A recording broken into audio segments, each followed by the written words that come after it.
آپ تحریک انصاف میں بھی وقت گزار کر آئے ہیں، اس وقت کی پارلیمنٹ میں اور اس وقت جو یہ اتحادی جماعتوں نے حکومت کی، اس پارلیمان میں، اس جمہوریت میں کوئی فرق آپ کو نظر آیا؟ دیکھیں جی، بڑی کلیئر سی بات ہے، کنٹرول ڈیموکریسی ہے، اس ملک میں مکمل جمہوریت نہیں ہے۔ خان صاحب کے دور میں جس طرح انہوں نے اداروں کو انوالو کیا، جو خود انہوں نے اپنی زبان سے تسلیم کیا کہ میں نے قانون سازی کروانی ہوتی تھی تو میں اداروں کو کہتا تھا، ESI کو کہتا تھا، جنرل فیض کو کہتا تھا۔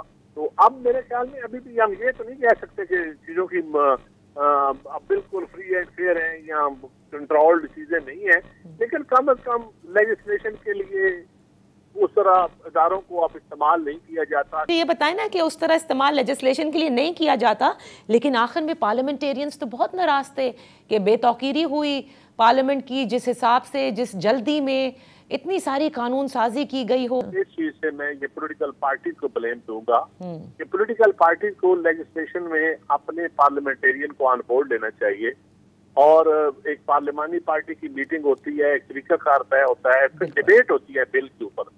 یہ جلد بازی میں قانون سازی کی گئی، یہ تاریخ میں کوئی اچھے لفظوں سے نہیں یاد رکھا جائے گا۔ پولیٹیکل پارٹیز کی ہرارکی کے اوپر یہ ذمہ داری جاتی ہے کہ ان کو سٹینڈ لینا چاہیے، ان کے پارلیمنٹیرین کو سٹینڈ لینا چاہیے، اور پارلیمنٹیرین کا اپنا قصور بھی ہے۔